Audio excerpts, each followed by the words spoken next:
Hello, everyone, and thank you for joining us for today's presentation. My name is Matthew Eversole, and I'm the Manager of Product Marketing at Bacharach. I'm joined today by my colleague, Ken Easterday, and we'll be presenting the MGS-402 controller. Good afternoon, Ken. Hey, Matt. So before I let Ken take over, I want to go through a few quick housekeeping items. During the webinar today, we will be recording the presentation, and we'll be making this recording as well as the slides available to all attendees afterward.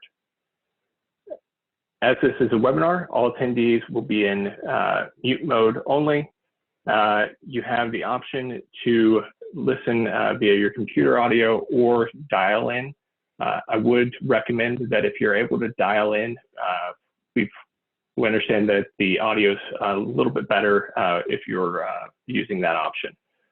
Lastly, we are using a Q&A feature of Zoom webinar, so you'll be able to interact with the panelists in real time, and we will try to pause throughout the presentation to address your questions. We will also take a quick Q&A at the end of the presentation to answer any other questions. And if by any circumstances we run out of time and aren't able to get to all the questions, we will be following up via email with everyone. So with that being said, I want to thank everyone for sharing a little bit of your day with us and hand it over to Ken. Ken, take it away. Thanks, Matt. Yeah, I want to echo those thanks. Thanks for taking some time out. Thanks for your attention. My name is Ken Easterday. I'm the product manager for fixed instruments at Bacharach. Bacharach has a long history of expertise and knowledge around gas detection. We help customers with reducing emissions and return on investment. We have a complete line of diffusion sensors that we'll talk about that address safety compliance. We have an option for VRF in occupied spaces and certainly a long line of portable instruments as well. Today, what I would like to do, though, is talk to you about the newest addition to our diffusion line. That's the MGS-402 two-channel controller. We'll go through a product overview. We'll take a look at some features and benefits, and we'll address the safety compliance that this assists customers with. We'll go over a couple applications, and then what I'd like to do is show how the MGS-402 fits into the overall controller platform, and then how that also rolls up into the overall fixed instrument portfolio.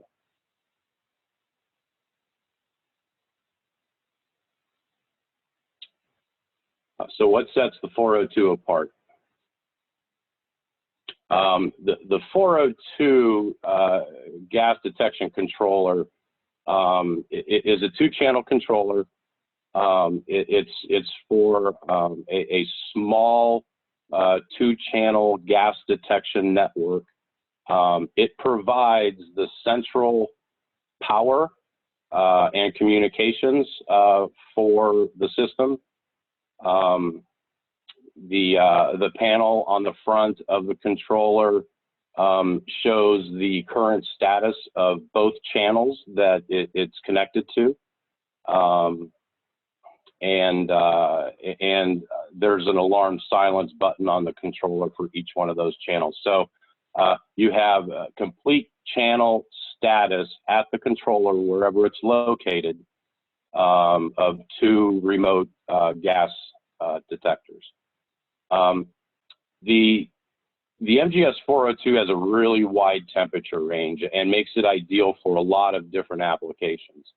Cold storage and walk-in freezers it's got a rating down to 40 degrees. Machinery rooms where they're typically warm, we can go up to 113 degrees Fahrenheit, 45 Celsius.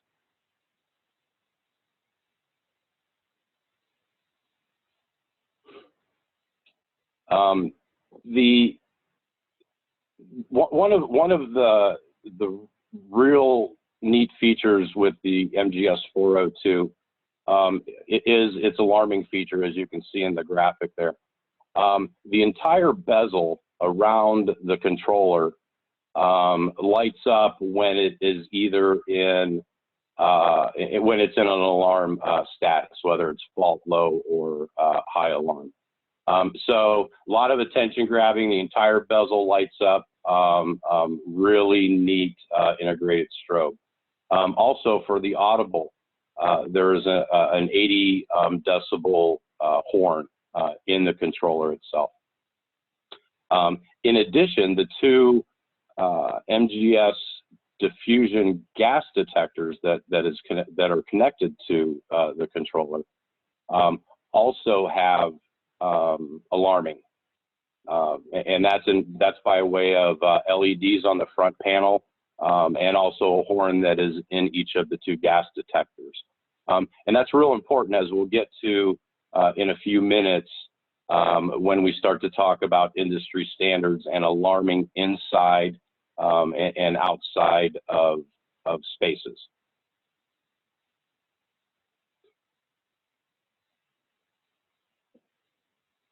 A quick look at the inputs and the outputs of the controller. Universal power, as far as the input is concerned, it can go from 100 to 240 VAC. There is also a 24-volt DC input. So if there is already 24-volt DC low voltage, that's also usable. Interface with a building management system through Modbus 485. And also on the input side, there is a remote silence that can be in another location from the controller itself too. So when an alarm comes up, everybody's alerted, everybody takes action, you can get rid of the noise and then go take care of the issue at hand. On the output side, 3 relays, low, high, and fault relays. They're rated 240 volt AC at 10 amps. So rated well for activating ventilation or some other refrigerant flow or whatever other auxiliary you would have that attached to. Output Modbus for the sensors. The two MGS-410 sensors that we'll talk about in a few minutes, the primary interface with that is Modbus. It's Modbus back to the controller. The controller can take action on anything that's required, and that's where the action is in the controller. In addition to analog channels that could be 4 to 20, 0 to 5 DC, or 1 to 10 volt DC. Really feature-rich controller. Everything built into one device that you would need for a gas detection system.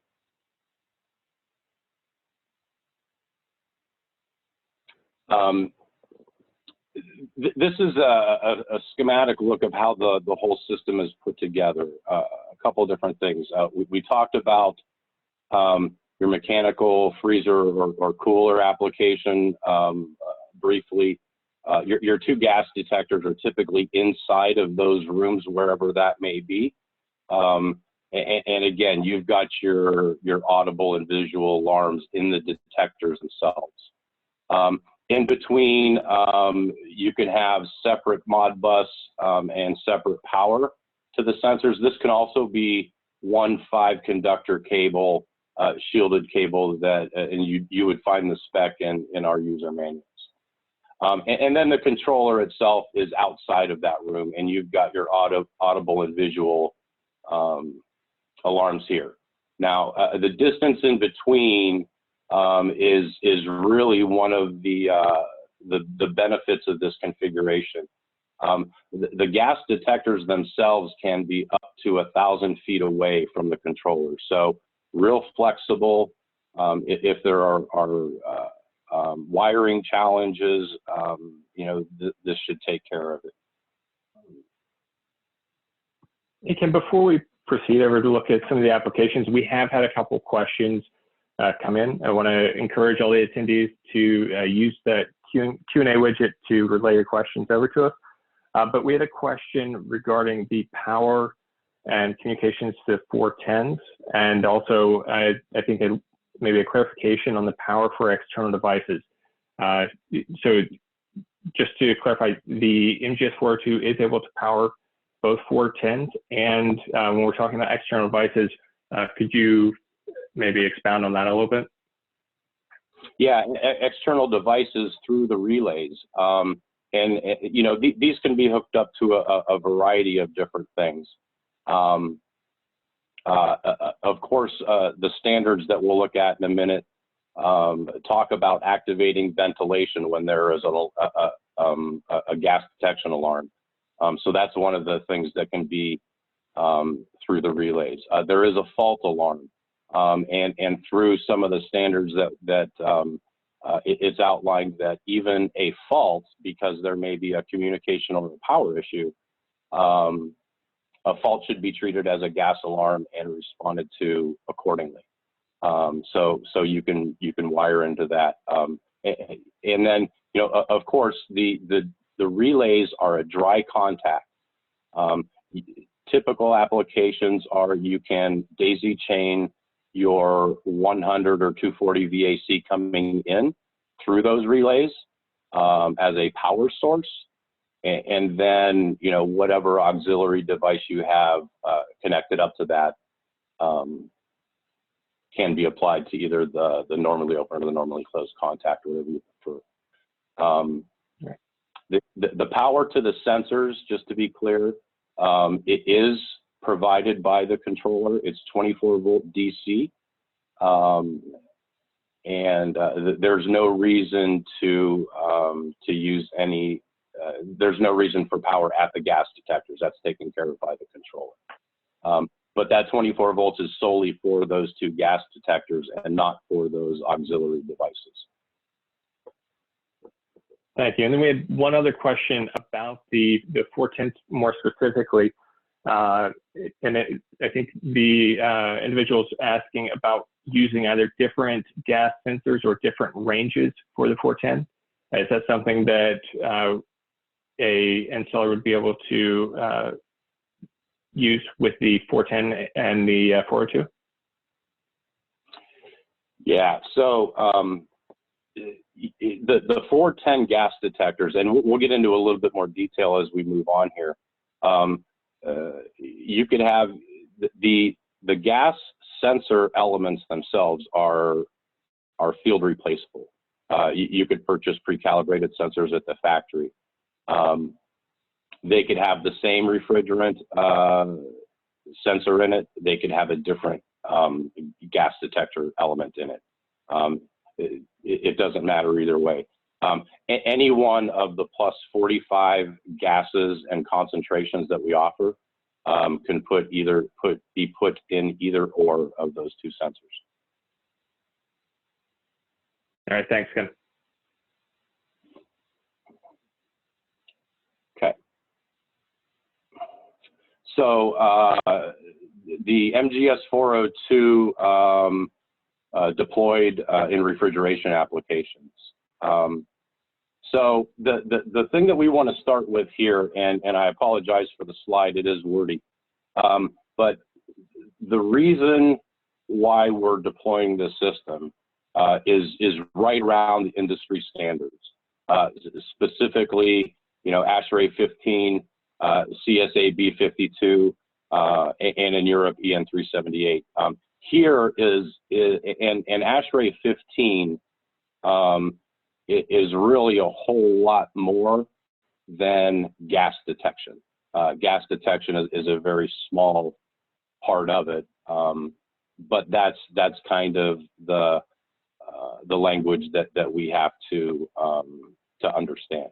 So ASHRAE 15, real quick. First highlight here in section 811.5, every machinery room shall have gas detection. And it references the different sections and the different set points and exposure levels.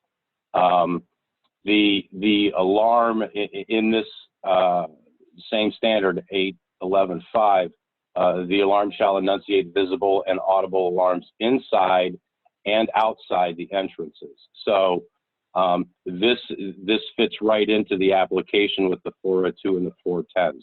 With the gas detectors, you have alarming inside, and with the 402, you have alarming outside the space. An alarm shall have visible and audible enunciation. Refrigeration and refrigerated machinery rooms. So that's kind of the beat that we have to march to with ASHRAE 15. Similarly, the same language or similar language can be found in the CSA requirements or industry standards as well. Audible alarms, refrigerant gas detectors, the same kind of things. So those standards drive us for this design. And graphically what that looks like, on the left you have a typical mechanical room or machinery room where you would find chillers, compressors, refrigeration racks, things like that.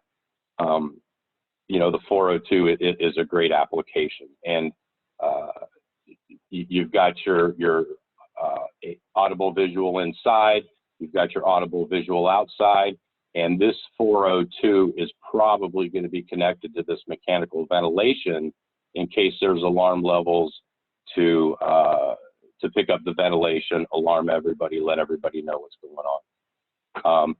Similarly, in a refrigerated space, whether it's a walk-in freezer or a cooler or some sort of refrigerated warehouse, same things.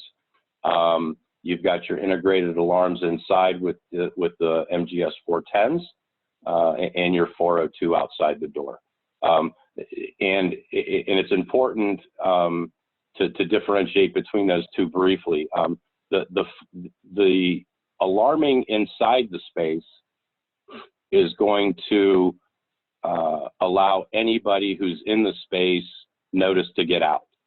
The alarming outside of the door is going to prevent or alert people from walking into a hazardous space. And you know, the industry standards are all about keeping operators and people around these devices with refrigerant, toxic, combustible gases from being safe. Ken, we do have one question, and I think we'll be getting to that here shortly, but we had a question about the visual ppm measurement that is not present on the MGS-402. And I think the question is really regarding something similar to what you had just said about keeping personnel from entering an unsafe space. But what would you recommend an installer use if they need a part per million display on either the gas detector or the controller connected? Yeah, good questions. Because we have some options for that too in both controllers and really on all the diffusion sensors too. We'll get to that in a slide or two. The thing that As far as the controllers are concerned, and this kind of leads in here, right? So how the MGS-402 fits with the existing legacy controllers, how everything is lining up. So we have both 2 and 8 channel controllers. The MGS-402 is what we're introducing today. And we went through this 2 channels, relays are 240 volts, BMS, audible and visual. It is just the MGS-410, and we'll see some differences here real quick in these other 2 controllers. We talk about the distance and the power rating. So by way of comparison, the MGS-408 does have relays. There are no analog outputs. It's a controller, but we can talk about analog outputs when we talk about all the diffusion sensors, because those are feature rich there. Integrated horn, there's an optional strobe that you can put on top of this controller. The big advantage of the MGS-408 8-channel controller is the variety of sensors that you can connect to this. Every one of our diffusion sensors can be connected to the MGS-408. The 250, all the new 400 series, the 410, 450, 460, and then of course the MGS-550 that I'll talk about here in a second. The sensor distance is similar to the MGS-402. And again, as far as the powering the gas detectors is concerned, the MGS-408 will power all 8 channels at 24 volts DC. And it's got the flexible power supply to 1 to 240 VAC or 24 volts DC. We talked about the 402. Excuse me. The MGS-250, I'm sorry, 550, it is a 2-channel controller, similar to the 402 in a lot of respects. Low fault and alarm relays, 2 gas channels. There's a BMS interface. It's got audible alarming. And this gets back to the question that we were just pausing to address, is gas concentration on the display. The MGS-550 is one of these models that can do that. The MGS-408 also has parts per million and gas and concentration on the display. So going back for just a second, the 408, any one of these sensors connected to it will show up as gas and concentration of the 408. But the 550 does that on its own. So it's got a 7-segment LED display. You'll see parts per million or percent volume or percent LEL, whichever concentration that may be. And that's the audible alarm for that device.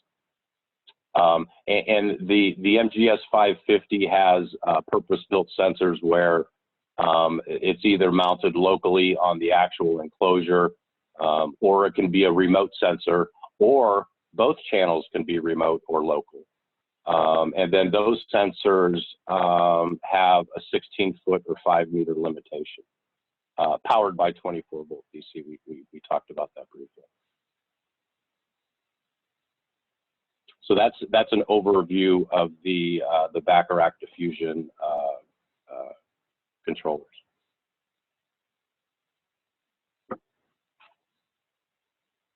So I want to roll those controllers up to and talk about the gas detectors themselves for a moment or two. This is a nice comparison of all the technologies. The MGS-250 is a general purpose enclosure gas detector, usually, you know, in refrigerated, not refrigerated spaces, but refrigeration applications. Input power is 24 volts. It's an NDIR sensor, so it's different than the other diffusion gas detectors in that it does use an IR bench, and it can get down to some pretty low concentration levels, parts per million.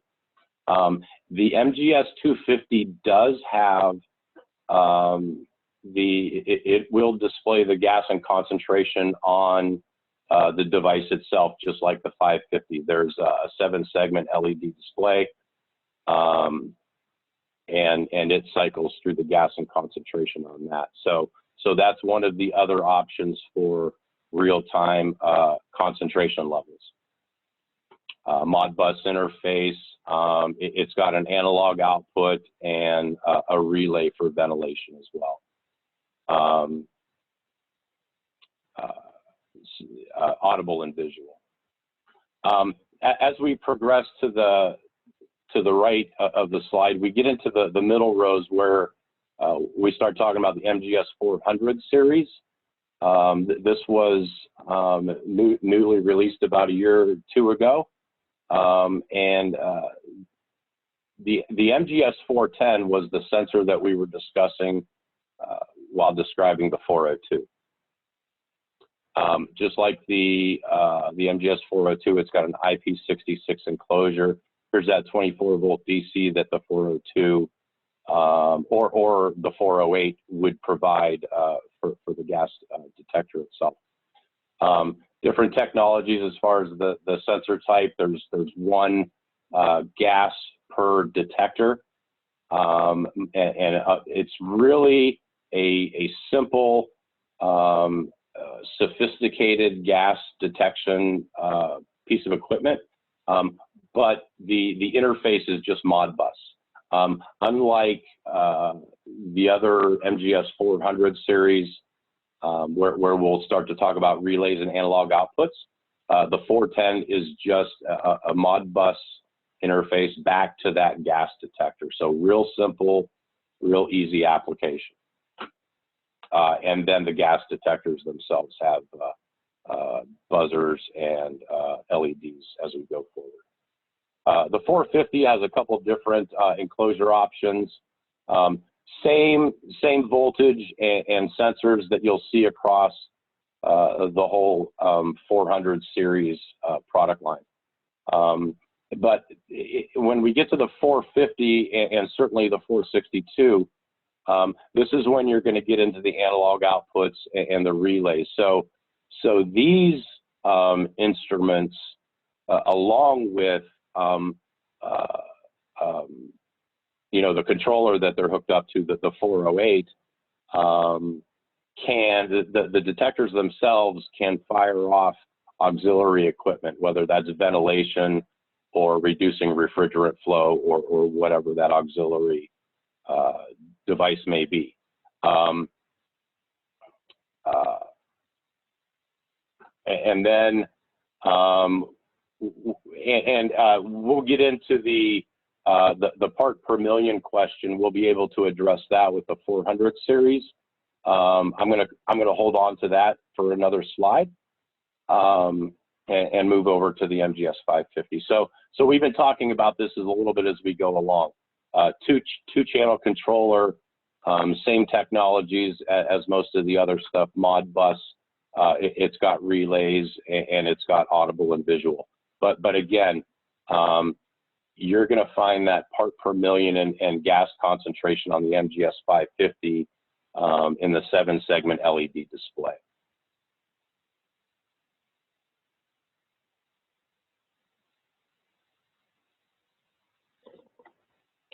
Okay, so one of the other things that we've rolled out with the MGS-400 gas detectors is a mobile app, both for Android and iOS device platforms. and through the app, and the app is for the MGS-400 series. Through the app, you can configure your gas detectors. You can set your alarm levels, your low alarm, your high alarm. You can set how your relays are going to respond to alarm, whether they're latching or not. You can configure your analog output through the mobile app.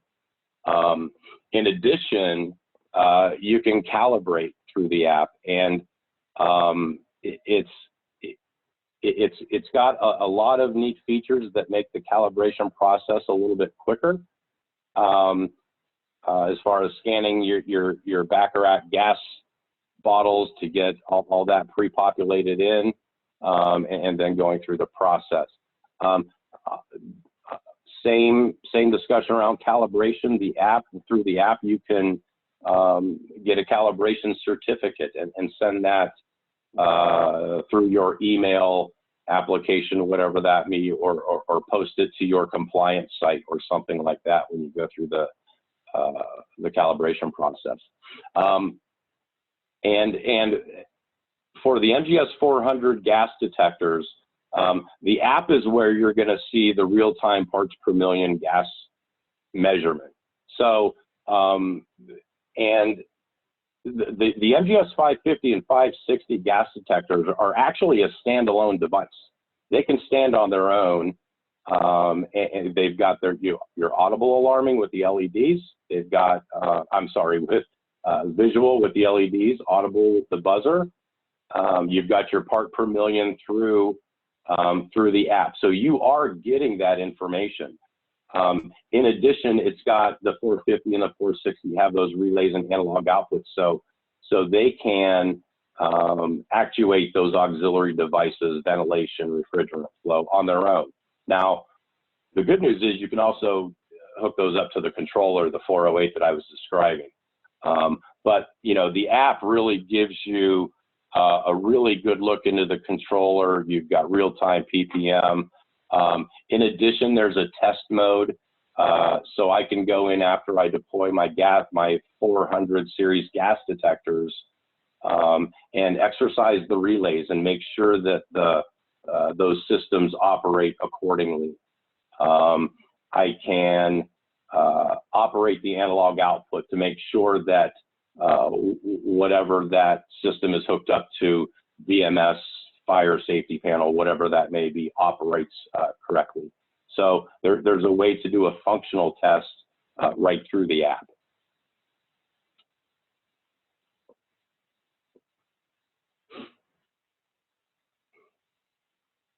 Okay.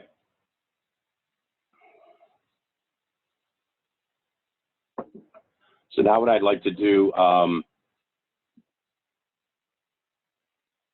is roll this up to the overall Bacharach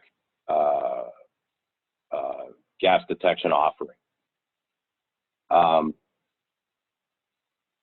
So again, at the beginning, we talked briefly about helping customers with emission reductions. You know, and our multi-zone and our single zone products do that really well. Best in class minimum detection levels and sampling rates, the vast library of gases, refrigerants to be offered, and we do have standalone systems for both ammonia and CO2.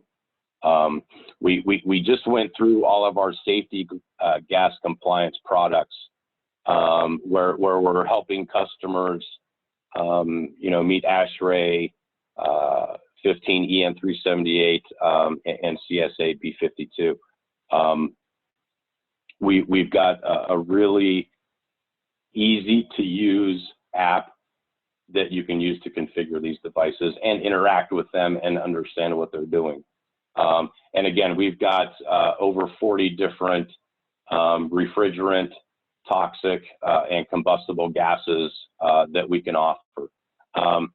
The MGS-400 series, as well as some of the other products, have field replaceable sensor elements. If I've got a 450 or 460 or 400 installed someplace and I change my refrigerants, you can go and you can just change the sensor. So real flexible.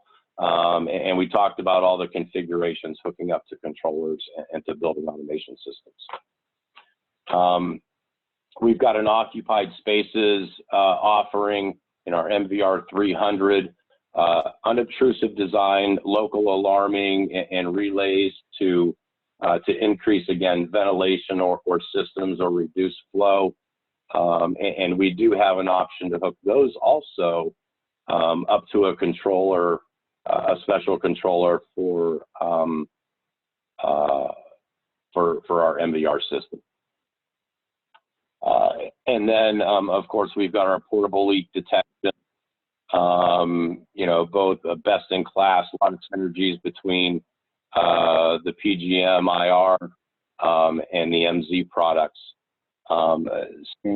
Same gases.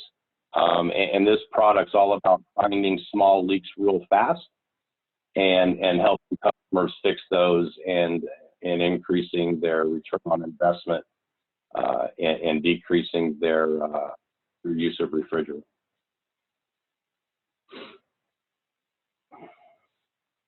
I want to talk about our gas list by product. This is a great overview. You can see down here we've got a legend that talks about the different products. You know, the MGS-400 series is still evolving. We continue to introduce new gases and new concentrations. I wouldn't say we release them continuously, but we're continuously working on releasing them. You know, the MZ is pretty robust with its library, and then the 250 and the 550 have their refrigerants and their specialties as well. So that's a look at our complete gas offering by product.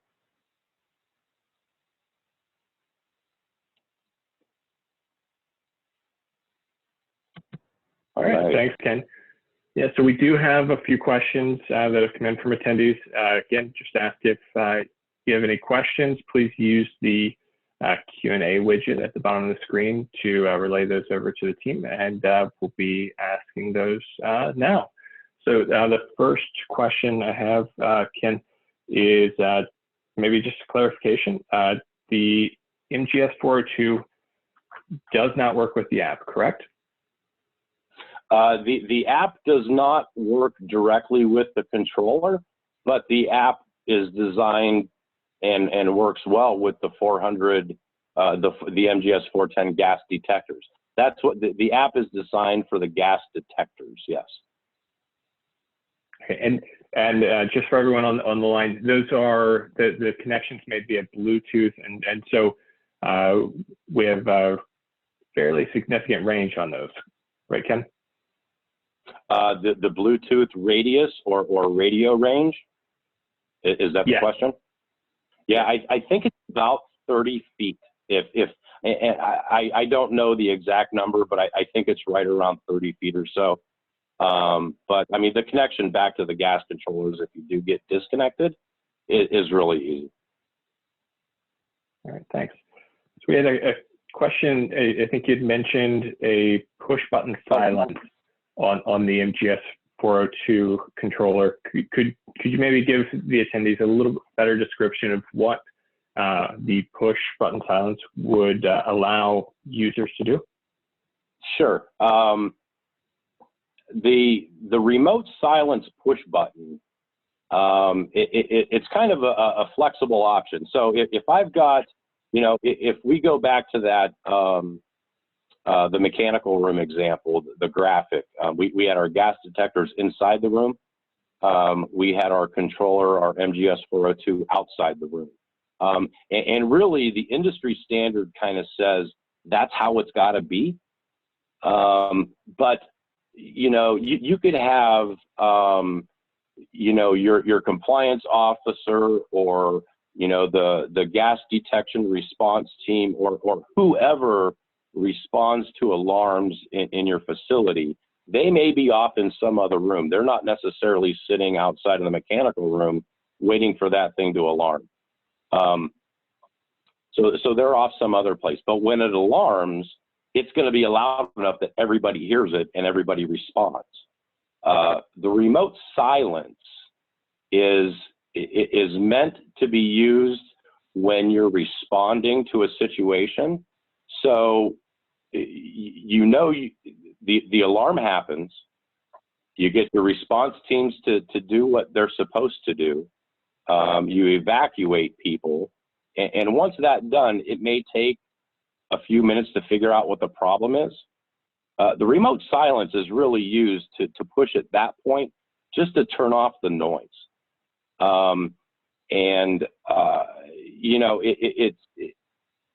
You turn off the noise, your lights are still going to be flashing, and that remote silence is only for the controller.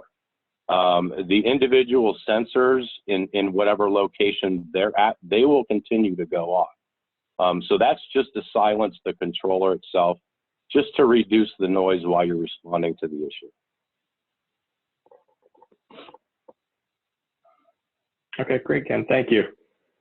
So we also had a few questions, and I appreciate this because this is a question I think we get quite often, Ken.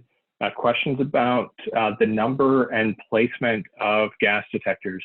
So I don't know if you're able to go back to those mechanical room and walk-in freezer illustrations yet, but the question really was, why would we show multiple sensors inside those space, and why would we put, or why would an installer choose to put the sensors where we've shown them? Yeah, that's a good question. And to be clear, the MGS-402 is a 2-channel controller. You don't necessarily have to have both channels connected. It could be a 1-channel controller too. But I mean, and I guess it all depends on the size of the room. I think by way of example, the mechanical room example where we have a 410 near the compressor, whatever that may be, you kind of want, your gas is going to emit from whatever piece of machinery it's in, right? So you kind of want a gas detector in proximity of that. That kind of makes sense. The reason why we have an MGS-410 near the ventilation is, and actually in ASHRAE 15, there are so many different details that it addresses. It actually addresses the amount of ambient ventilation in a mechanical room of different sizes.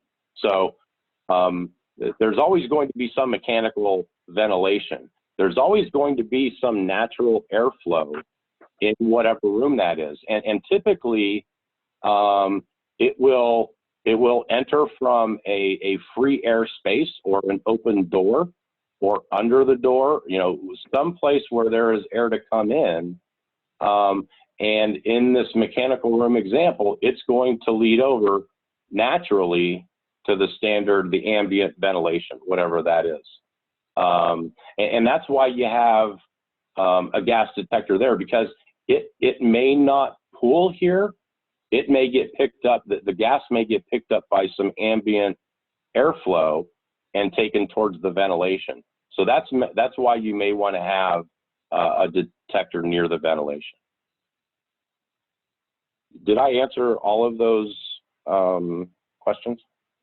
I think so, and I'll add one more thing. So I think you'd already touched on the ability to have multiple gases, and so that machinery room example, if we were to have refrigerant and combustible gases or target gases in those types, you'd want multiple sensors present. Yeah, you could do it that way, Matt. You could have, and then in that instance, if I've got two different gases, I may want to put, if one is combustible, I think that you put that sensor near the combustible piece of equipment, whatever that is, a furnace or whatever. But if you have two different types of refrigerant, I'm wondering if you might want to put those two different sensors around the ventilation, since that's a natural flow. Or at that point, you may want to consider a 408 and have multiple sensors of each gas. And again, it depends on the application. It depends on the size of the room. Certainly, and I think that's one of the big advantages that Bacharach brings to the table is the breadth of that portfolio, so that if the MGS-402 and 2410s isn't the right solution, we have a wide variety of other instruments that are available to installers for a variety of applications. So everyone, I appreciate your time. I want to I guess finish on this one last question about that we've received about comparing the 402 to some of our legacy products like the MGD controller. Would you mind addressing that briefly? Yeah, I've got a couple slides here towards the end. Excuse my flashing of slides here for a moment. We went through all these. Yeah, so the MGD-100 controller is a legacy controller. It has been obsoleted. The MGS-402 is the ideal replacement for it. A couple of the big differences is the feature, the way I like to describe it, as features in the box. So, with the MGD controllers, certainly there's an application for them, different alarm levels. There's a sensor that connects onto it, and there's a couple of relays and a couple analog outputs. Here in the 402, we've got the same things that you have for an MGD controller, plus we have the BMS interface, Modbus, RS-485. We've got remote silence. We've got a complete set of outputs used for whatever purposes may be needed that we have talked about. So a little bit more flexible with the 402. The new MGS-400 series gas detectors are the latest and the greatest. The big difference between a legacy system like this and the 402 system, aside from the new features in the controller, I think is the primary driver is the distance between the sensors. Real flexible as far as wiring and placement is concerned, or the size of the room, and the ease of use of those sensors. The legacy products had a limitation. Basic sensors and calibration was classically with potentiometers and a voltmeter. So real big advantage comparing this to our legacy system.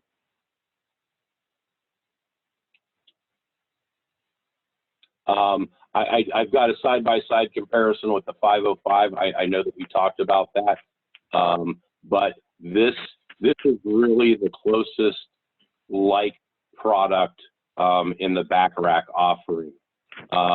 There's advantages on each side and there's disadvantages on each side. I think the primary advantage for the 402 again is the distance from sensors to controller.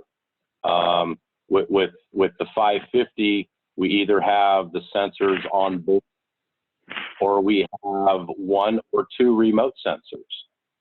But those remote sensors are limited to 16 feet. Now, this is a great application for gases where gases that accumulate high on the ceiling, CO2 or ammonia, because you can have your ppm display and concentration at eye level, and you can have your sensor 16 feet higher looking for ammonia or CO2. So that's a really good example of where you know, this sensor can come into play. Okay, thanks, Ken. I think we do have a few more questions that we're going to have to leave unanswered for right now, but I appreciate everyone's time. Ken, thank you again. You're welcome, Matt. Thank you. And for all the attendees, we will be making the slides and a recording of this presentation available for you sometime early next week.